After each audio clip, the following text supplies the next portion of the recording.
The legislature had assurances from the Finance Minister, Honorable Matia Kasaija, last week that salaries for public employees would be paid before Christmas. He even asked to leave early so that he could personally manage the situation. I told you salaries, please, are settled. And they have cast a call on the budget. Now that my colleague here has confirmed that preparation are going on, this money should be today. We are operating Very on good. system. Yes. So the minister has made a commitment on the money that is. I want us to conclude so that he goes to ensure that his commitment is implemented. Yes.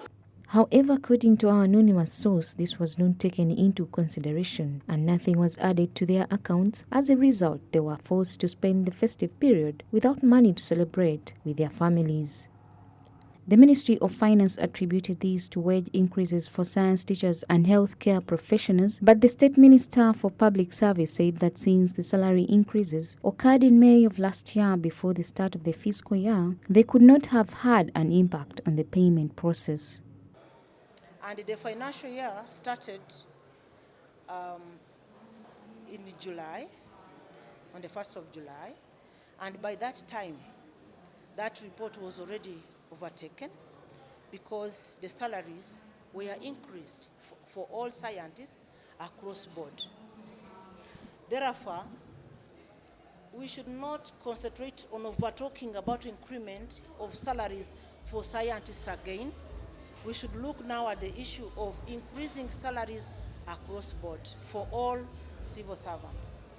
Because when you check on the report, you find that some nurses have been enhanced 130%, 110%, meaning at least their issue is handled.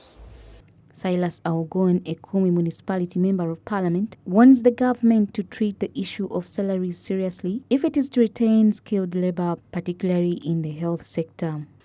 Is what keeps your labor moving as a country. And if you don't attend to it, then you know you are trying to impede your progress as a country. So when people make concerns around salaries and disparities, it is real and it has connotations that can bring the country's progress down. So nobody should take it lightly. For me, I stand with those who are agitating to be given what they ought to be given, because it's their right, first of all. But also it is a motivational factor. Once you pay people the money that they are supposed to be paid, they get motivated to do their work. We are talking about, for instance, medical interns. These are critical in the service delivery, particularly in the health sector. You can play about any other thing, but not health. Because to me, that one really touches the life of everyone, including His Excellency, the President of the Republic of Uganda. The legislator also suggests that government should look into the issue of civil servant compensation inequalities because they have noticed that certain civil workers receive excessive salaries compared to others who perform the same task, which is unfair. About the civil service, the public service, you find in this entity, somebody is getting bigger money. In the other entity, there are times when we used to hear that KCCA, if you were working with the KCCA, you'd be getting a lot of money. A driver would be earning money that somebody is leading another organization within government. And you can imagine that kind of thing. So what causes this? As long as people are getting money from the consolidated fund, there has to be a proper mechanism of making sure that those who are having the same kind of qualification earn the same kind of money. Those who do the same kind of work earn the same amount of money. In her speech to the legislature, Honorable Namuga Goreti warned MPs that the administration has long neglected the fact that majority of civil officials lack motivation, which results in poor performance. Look at the institutions of government and the way our public servants are paid. Right, Honorable Speaker, government has failed to motivate its own public servants who are supposed to give services to the people.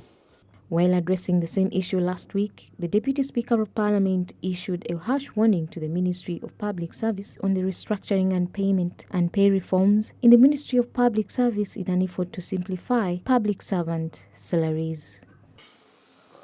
The other day I told Prime Minister to hand a matter, which they have not.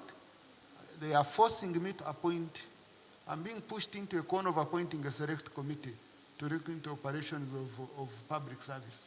Though for now, I'm still resisting that temptation. But if you continue, I will have to go that line.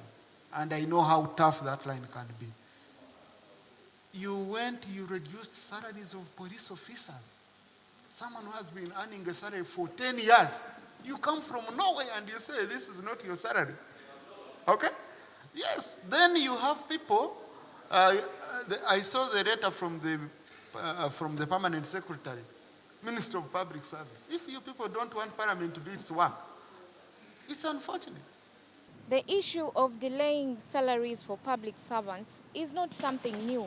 It has been happening for many years, and lawmakers think the problem arises from the Ministry of Public Service, which they call a place of organized chaos that needs to be restructured. Samla Hanifa, Smart 24 TV, Business Today.